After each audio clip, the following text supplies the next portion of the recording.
Hey, I'm Natasha Golinsky, and this is Never Launch on a Friday, the podcast about helping female agency owners and service-based founders achieve their goals through healing the root causes of what's keeping them stuck. If you're a female founder looking to chat one-on-one about where you're stuck, please book a coaching call in the show notes. I'm so glad you're here. Let's go.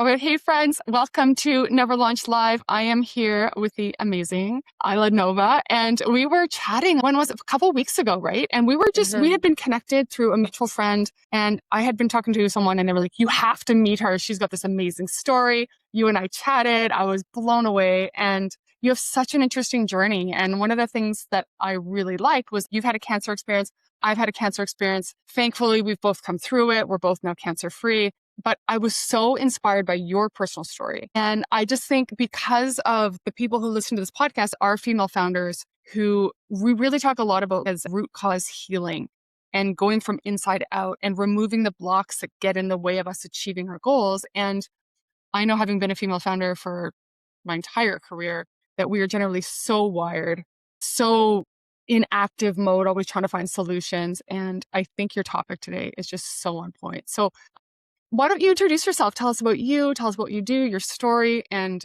I know it'll totally inspire people. Thank you, Natasha. And it's great to be here also. And, I do see the similarities in our stories and our ambition to continue moving forward. My role, what I've been stepping into, is really taking the practice of Yoga Nidra, which we'll defragment that in a moment. Mm-hmm. But taking the practice of Yoga Nidra and using it in a way to help people access rest in a way that feels really nourishing and kind of exciting, making rest radical, making it fun. And I think for a lot of us, we see that as the enemy or the reward. But today we're going to be kind of exploring how we can bring that back into our everyday life.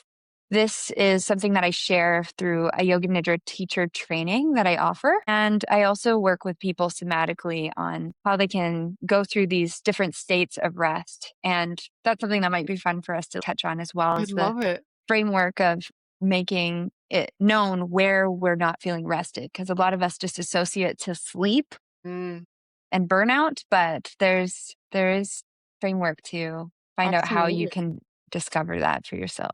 I absolutely want to cover that, but share with us your story. Because I know before you're not like a yogini naturally. You evolved and grew into that, right? So tell us about what you did before, what kind of was your tipping point, your medical story. Yeah, I actually got introduced to yoga. This goes really deep into the depths of it, but as someone who also went through a cancer journey, we kind of recognize that there's an energetic level to these things where we kind of pinpoint when was it that I started to abandon myself, or when was it that I started to have the internal dialogue that was not congruent to a healthy way of being.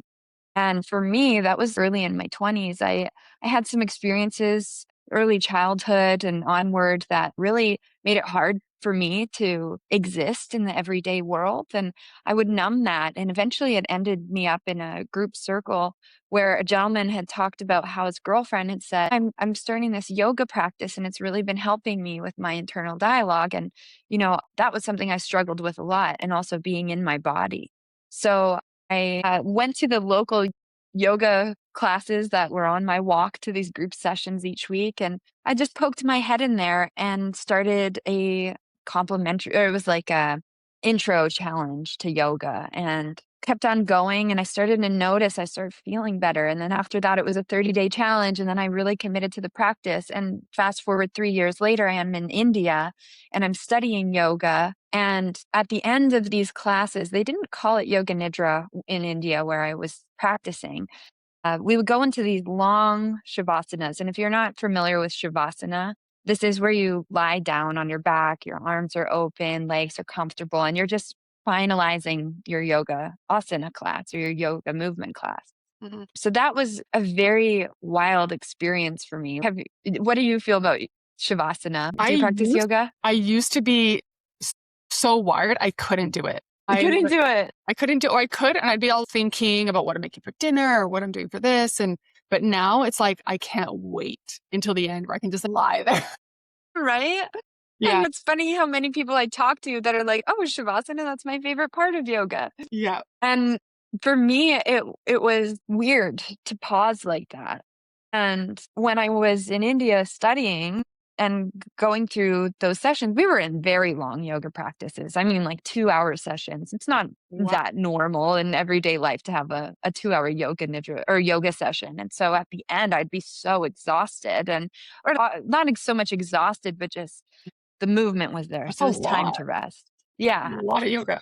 And so come back to Canada and I start studying another form of yoga. And they had someone come into the session that was talking about Yoga Nidra. And she took us through a session of it. And I came back to that exact experience I had had in India, where I was like, whoa, this is so Mhm. expansive. Yeah. I'm resting, but I feel like I don't know where I am. Where am I in this journey? So I found that really fascinating. And because I was so dedicated to the practice of yoga, I just was really committed to showing up for myself every week in that way. Then I ended up going through this period where, I wasn't feeling very good. I was constantly tired. I was really exhausted. And I couldn't quite put my finger on what was going on. My partner at the time and I had Googled it, and it said that I either had cancer or I had menopause. Both are And bad I was like, options. I'm like, okay, well, it's definitely not menopause, and it's definitely not cancer because I was like 20, I think 27 years Yeah. old. And I ended up going to get some blood work done and found out that I had had this very rare form of leukemia. And it was a shock to me because I was eating healthy, I had a yogic practice, I was traveling, I had a good group of friends, and you think all of these things, you're like, "Oh, I have such a healthy lifestyle. How is it possible that I got cancer?" Totally. But for me, that pause, what it brought back was recognition of the woundings I'd had much earlier that I hadn't really met with. And I'm not saying that those caused it, but it definitely caused me to look at it. And so through that, I kind of came to realize that all those challenges that I had that led me to my yoga practice were actually me trying to reconcile pain and grief and anger that I hadn't really met before because I was having this as part of myself that was in secrecy, the challenges that I had had. And so my practice for yoga wasn't to be in presence. It wasn't to be, it was to do something that made me feel like I was enough. Yeah. And so I was eating that like a vegetarian so that that would be enough. I was practicing yoga so I could be enough. And it was all out of this energy that if I did all these things that I would be accepted because I had a little bit of that like heaven and hell kind of energy where it was I like, get it. if you do something bad, you're going to go into the darkness. If you do something good, you'll go to the light. So it wasn't truly rooted in love is actually rooted in kind of, in a way, to be honest and radically honest, like a bit of self-hatred. And so it was masked as that, performative kind of, I'll show up, I'll do the things, right? So then I ended up through that cancer journey reconciling, meeting all of this, but got to a really grave point where I ended up in the ICU and then my transplant was unsuccessful. And then they were saying, you're just living out the rest of your days, Oh my you God. know? It's aggressive cancer, so there's really nothing we can do except for experimental options. And it was actually in a yoga training that I was in. I was in a Yoga Nidra training. I was like, okay, well, I can't practice yoga. I was in the ICU. I had to learn to walk again. Oh I my God. couldn't do yoga asana anymore. So I practiced Yoga Nidra. And it was through that practice, I started to reconcile emotional states. I was able to build up an emotional intelligence around my endings. And I was also able to tap into creativity. What do I want to do with this remaining time in my life? Which I'm still running on it. Totally. I get it. Yeah. And so that practice really allowed me to see life through a different lens. And I came to that reality that, I wasn't living my life out of love. I was living it out of rejection. And once I started to radically accept all these different parts of myself, including the shadow parts, I went back into the doctor's office and it miraculously had disappeared. I went through like a miraculous remission, a radical remission, I've Oh heard my people call it. God. So Yeah. what do you think it was about the Yoga Nidra that helped you in your healing journey? You know, And I think us women entrepreneurs can relate to this of getting things done and making sure that we're doing all of the things.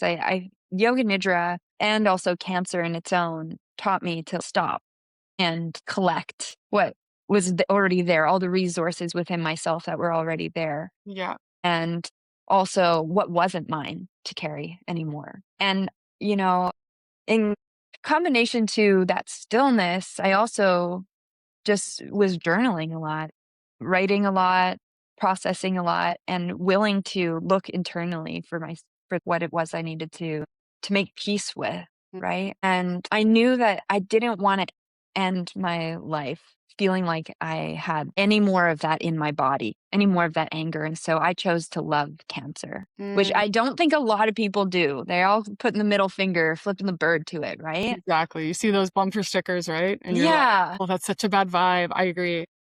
Yeah.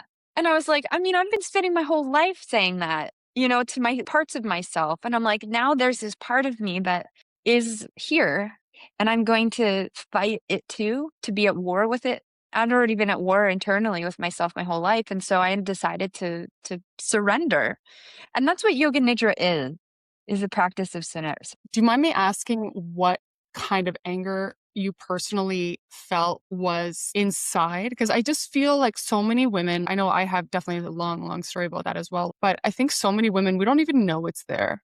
And we just live with this constant sense of being always a little bit pissed off. And I don't know about you, but I used to live like that. I would just wake up and be mad. And I didn't even know why I was mad all the time. And you just live with this. I think a lot of us identify that's kind of the alpha energy. You're like, just go and make it happen. And not enough money and not enough clients and not enough this. And my team did this and my son, rah, rah, rah.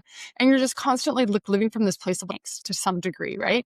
And we can be happy and free, but it's always kind of there. Do you know what I mean? Do you know what I'm saying? So would you feel comfortable to speak to that from your own experience and how the clearing process of how you cleared that as part of your healing journey? Would you mind, or is that too much? Please just be honest. Yeah. I mean, I don't there's always going to be an endless processing of our own anger. You'll think that you're over your anger and then something will happen and, I call it an activation over a trigger because I feel like For that sure. just has healthier for me, but you're always going to get activated by anger, but it's the clearing of it. There's so many different ways that you can approach it, but the way that I approached the anger was actually taking rest, noticing the emotional states that I was carrying. Where's that anger coming from? Anger is usually just really sad love What in do a you mean way. by that? I've never heard that before. Yeah, it's something that's always just came to me, but it's like you want something, you desire something, but it doesn't always work out the way that you want it to, or maybe something gets taken away from you. And it's this love of your innocence, or it's this love of your passion or your pursuit, and something steps in the way. We get angry about so many different things. Absolutely. But culturally, as women, whether regardless what era you're in, it's always with, okay, well, keep it together, Yeah, stay calm, 100%. like don't cause a fuss, 100%. and I think that's really conditioned. I mean, I say women, but it's for men too. We're really conditioned to suppress all of that. And I think that there's healthy ways to express it. And I also know that there's also really cathartic ways, like a lot of intense movement. But for me, as like a very intense feeler, I'm talking to the girls, hypersensitive girlies out there, and I can relate to you. I feel a lot. Yeah. And so anger is scary because anger, whatever experience we may have had in the past, might associate to something unsafe, right? So creating safety around your anger is a really important thing. And I think that safety around anger, at least in the way that I needed to rewrite the script on it, was using language to express yourself through that anger. It's not about some cathartic big yelling or fist fighting. And there's a place and time for all of that. But for me, it was like putting pen to paper and rewriting the story. Everything that made me angry, I put it onto the page. But it wasn't until I was practicing Yoga Nidra that I was able to have a regulation tool that helped me integrate those experiences as well as be able to actually feel it. So I've got some Yoga Nidras out there that we go through anger. I actually just released one a couple of weeks back that was called Sacred Rage. or Wow. sacred anger, because So good. it's being able to witness, right? This is what the Buddhists are teaching us. This is what the yogis are teaching us, is to be able to become the witness of our experience.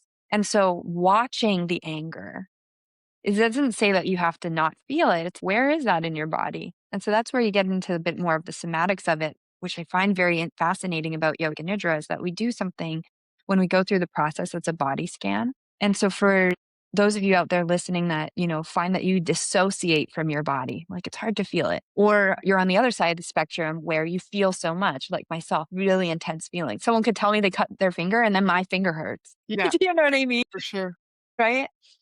So you explore your awareness moving through your body, and that connects you to your physical. And then through the practice of Yoga Nidra, just to break it down for you a little bit, we connect them to our energy, and we call that prana in Yoga Mm. Nidra or in yoga. And this life force is most accessible to our conscious awareness through our breathing. And so connect to your body, then you connect to your breath. Now your nervous system's starting to regulate. And then we go into an emotional state. So for instance, anger, which we're talking about now, we bring it up. If I asked you, Natasha, to come to a time where you were really angry, if you start thinking about it, Yeah. what do you start to notice in your body? Well, you start that, like the tightness in your chest and Yeah. everything gets more constricted. And you can feel that now almost, right? So this speaks to how powerful our mind is, how powerful our mind is. And in Yoga Nidra, we have a segment of it called Mana Maya Kosha. It's the mind illusion, the illusions of the mind. And so I don't even have to make you angry. I can just ask you, what does anger feel like? And you can start to then sense that in your body. For those of us out there that have dissociated for our body, that word could feel foreign to us, or we could even be afraid of feeling anger, but we still know what it feels like. And so Yoga Nidra teaches us to recognize where we feel that in the body. And what's neat about it is happening at a subconscious level. So you don't necessarily in the conscious mind have to be there for it. The subconscious mind picks it up. And what you'll find is after you get out of the Yoga Nidra session, and I'm jumping ahead here with the Yeah. practice, but you'll start to recognize your anger. You'll hear the word, you'll feel it, and you're like, yeah, like Natasha said, I feel constriction in my chest. I feel like a tightness in my body. Now, when you get into a real life experience where you're having a conversation and they piss you off, you start to notice that sensation. You observe those sensations, and now you actually have the emotional language to recognize where you're at. Where some of us that have had to suppress our anger or suppress all of those things have not been able to actually feel it. And feeling it is what's going to free you. Yeah, it's like the completion of that cycle, right? Mm-hmm. Exactly. I do a lot of work in like trauma informed, and I study a lot of work around trauma informed coaching and things like that. And they talk about so much of what we carry is because we weren't able to bring it to completion, and I Mm-hmm. think, yeah, until it's sort of complete, I've heard that said where it's like people who, I haven't done this, but, someone who's been carrying something, let's just say like a childhood situation, right? And they finally have the opportunity to let it out in whatever means that is, whether it's a journaling or smashing something or through athletic or whatever it means is going to help them soothe that or complete that. Only then, that because I think for a lot of women, it's that idea of, and I would love to hear what you said about rewriting the story of the anger, because that's so fascinating. But I think part, I know I can only speak for myself, obviously, but I know for me, having run my business my entire career, I think that we think that like that not the rage, not I'm going to use rage as your word. I love that word. Like, we kind of in some way you feel like that's kind of like your edge. Do you know what I mean? Like you kind of feel like I don't know, for me, I had before trained myself to see that as a good thing, to see like that alpha power badass bitches kind of vibe, and I think we've done women, and I'm gonna put myself into this boat, like a big disservice by thinking that that's what entrepreneurship looks like. Do you know what I mean? Mm. I think that there's this whole thing about, and I know you've work in this world as well, but it's this whole idea of like I'm not putting down masculine energy, because we need both masculine and feminine to get anything done. But it's just to live in that alpha masculine vibe, that get her done, don't cry. Like, and I think a lot of women are trained as leaders to be like that. And I know for me, that was my life for decades. I worked boiler room cold calling. I worked in the financial industry for 10 years. And then I worked in tech for 10 years. And then, so it's all these bro worlds, and I'm not putting that down, but it wasn't until, same thing through my cancer journey, that you come to a place where you're like, that fucking sucks. I hate that. I hate that vibe. I used to go in my studio. I remember I go to this power class. I think you and I talked about this. I would go to this power class on Fridays. And before that, they had the yin class. And I remember standing there with all my muscles and being laughing at all the yin people. I'm like, that's so dumb. My studio didn't have Yoga Nidra, but I'm like, that's so dumb. You're just sitting there in a posture for like 5 minutes, blah, blah, blah. And I was so putting it down. All these actually like regulated people. I was just so, and I look at it now and I'm like, what the fuck? I was so wired. Just so in my, and I thought I was powerful and I thought I was strong and I thought I was better. And it was so performative and it was so judgmental. And I was just such a, I would never have said it, but that was in my mind. I was such a bitch in my mind. And I would just put these people down who were like chill and calm and holding space and open and receptive and intuitive. And now I'm like, I live like that way more than I ever have. And now I'm like, what the fuck was I thinking? But that's what we're taught though. I think in the world of entrepreneurship, I would love your thoughts on this, but I think we're trained up like that. I think we're trained to think that that's okay and that's good. And that means that's what looking like a female entrepreneur looks like. And I would love your thoughts. I know I just totally went on a huge rant and a huge soapbox, but what are your thoughts on that? Where do you think it comes from? That's okay. That's okay. What are my thoughts on feeling that rage? Well, Or where does it come from? I look at it like it's cultural. I look at it as part of the entrepreneurship culture that's what female entrepreneurs are trained to what it looks like. But what yeah, I'm saying is and like, it that's doesn't have to look like that at all, right? no, it doesn't have to look like that. And that's part of the work that I do, not just in the world of entrepreneurship, but working with individuals that are just feeling a lot of the emotional instability, that are feeling like the high highs and the low lows, and not being able to express in a way that it actually comes into that full complete cycle, and speaking up to feeling that anger, speaking to having to defend yourself, and this need to be at war again Mhm. internally. That's really what it is how can we become an observer of the experience? It's not to remove the anger. It's not to, maybe we are conditioned in a certain way to show up as like strong and powerful and, push through all the barriers. But ultimately, I think as women in entrepreneurship, we need to be able to recognize that that actually isn't how we want to do it.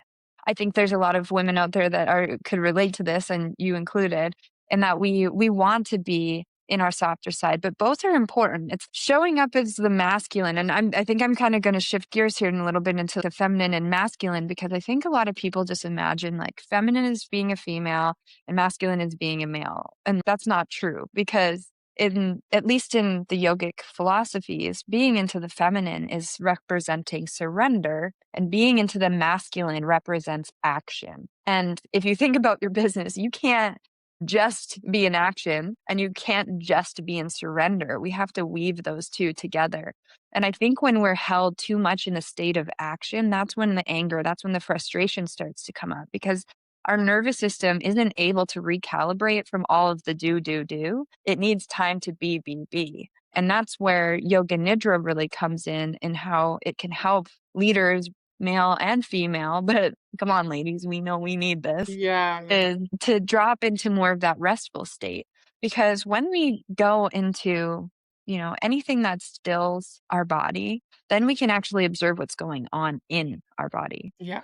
And that is one of, especially as women, Yeah. this is where a lot of our knowledge is coming from, is their intuition, right? How many of you listening to this have had that knowing internally into your body where you just were like, I doesn't make sense, but I got to do it because I just know within myself that I have to do it.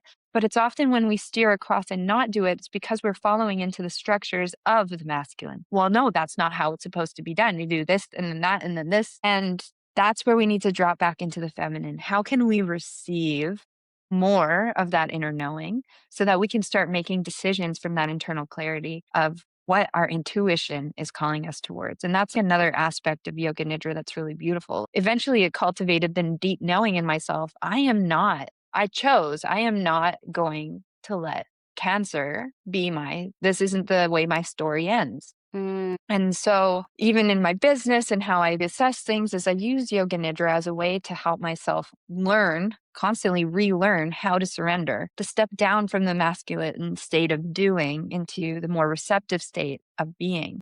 Because oftentimes we'll block ourselves from opportunities because we're too busy with the blinders on, just looking straight ahead instead of opening the peripheries, which is what Yoga Nidra teaches us to do, so that we can start to see like the whole map of opportunities that are in front of us and be receptive to maybe someone else's thought coming in, maybe someone else's energy being able to amplify what we already have as gifts.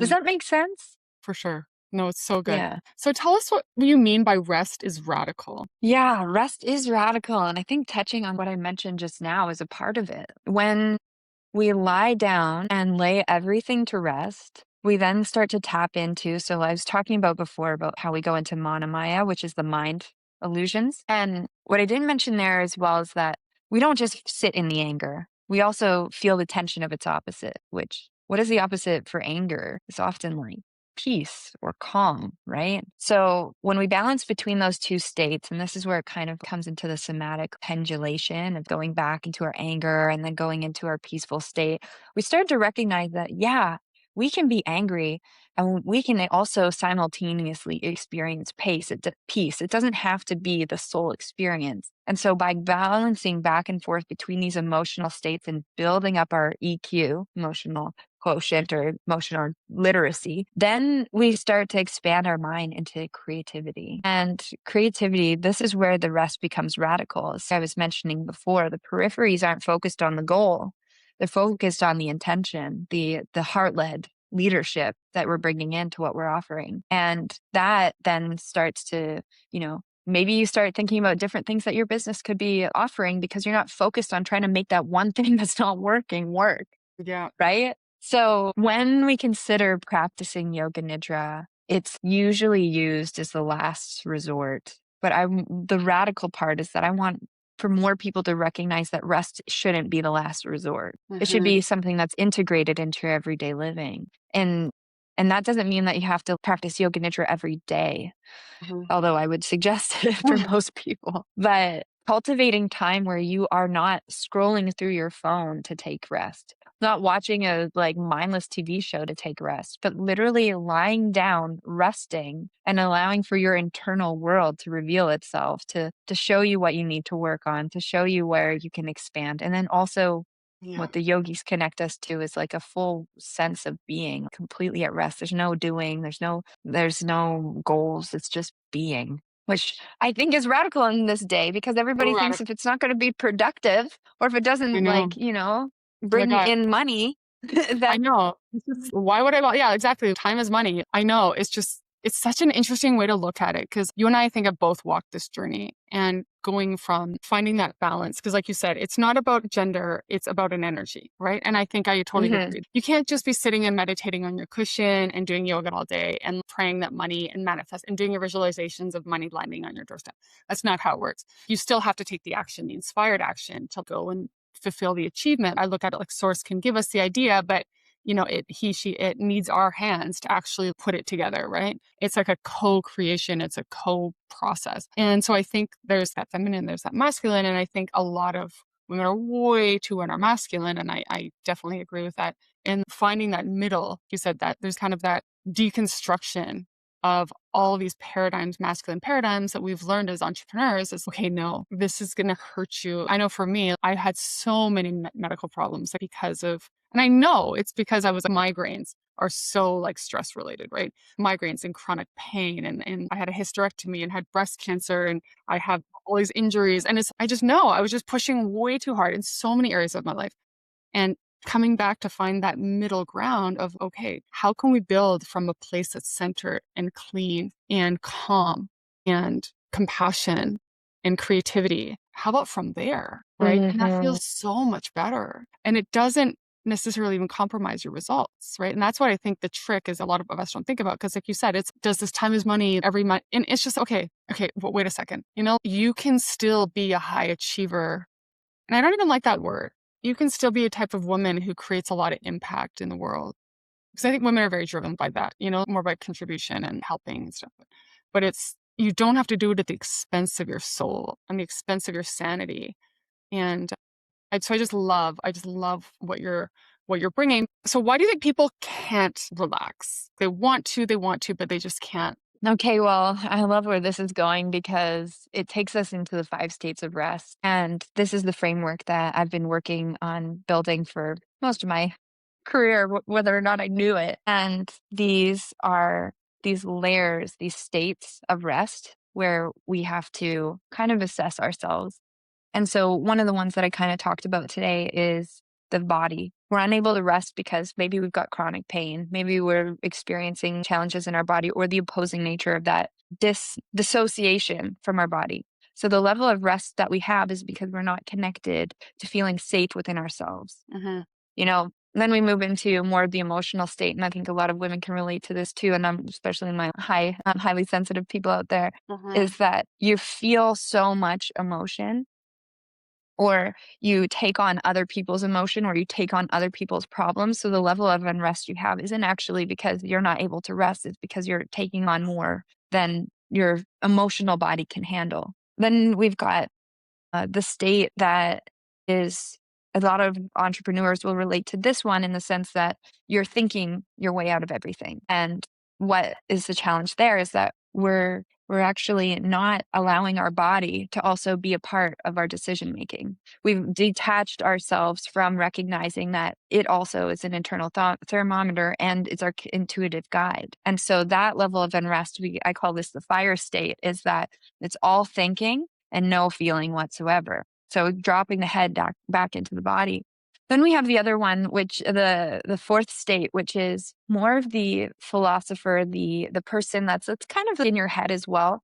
You have a vision, you have a dream, you can see the big picture, but what happens is you're so busy in that manifestation kind of energy that you're not implementing the level of action that needs to be put into place. So again, the fire state, the dream state is still very much in the head and not into the body. And then the final state of levels of unrest is what I call the sacred state. And the sacred state is that maybe you had a business before and it all worked out and you were doing all these things, but there was some reason that you decided not to follow through with it. And it's this fixation on the past that isn't allowing you to experience the newness of the future. And so as you go through these different states, and all of us will go through them at different points in times, and I do have a state of rest test for people to check out to find out what state that they're in as well, is you then now have a tool to find out when you're in balance or when you're out of balance and which one is speaking the loudest to you.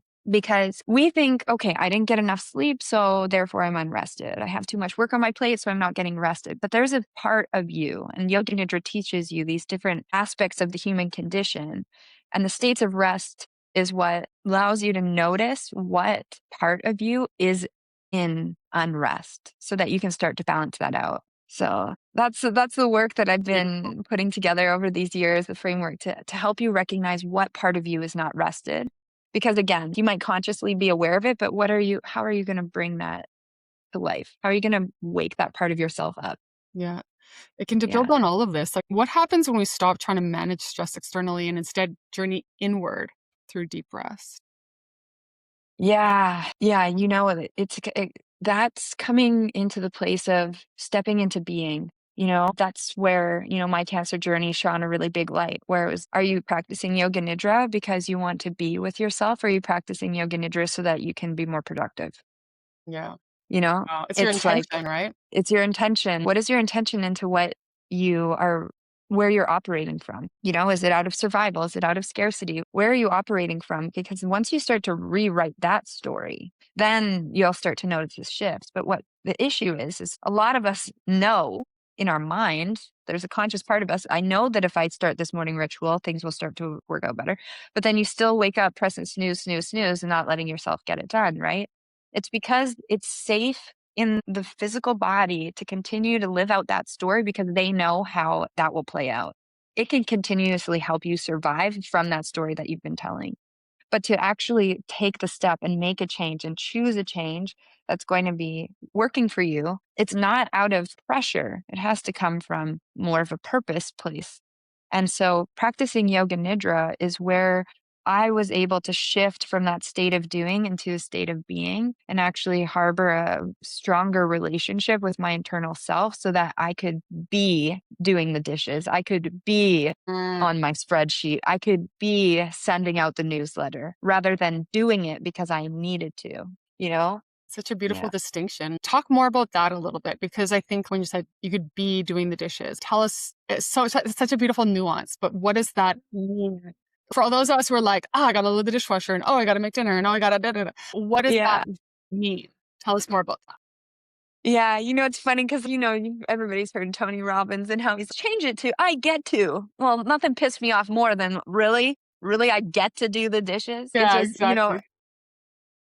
Yeah, but there is a difference between just changing the language and also the deeper aspect of that is changing the body, changing the way the body feels about it. And you have to be so gentle. Your body needs you to talk to it. yeah, And Yoga Nidra is like taking your verbiage, taking your words out and allowing for me, the person that's been studying this work, to take the reins and let someone else take you on the journey. It's still your journey. I'm talking you through this journey, but it's still your journey. And it teaches you to come into that state of being, that sense of, okay, so what does it feel like to be at peace? I notice my shoulders drop away from yeah. my ears. I notice that my heart starts to open.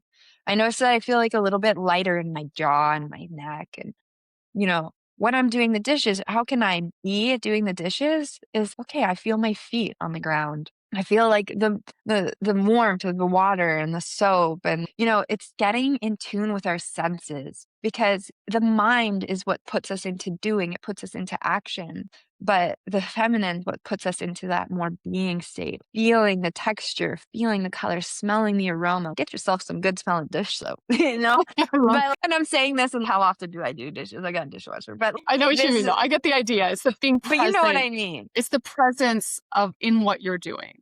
If you're Yes. folding the laundry, okay, for example, if I'm folding laundry, I'll usually put on some sort of crime drama TV show and mindlessly fold laundry, right?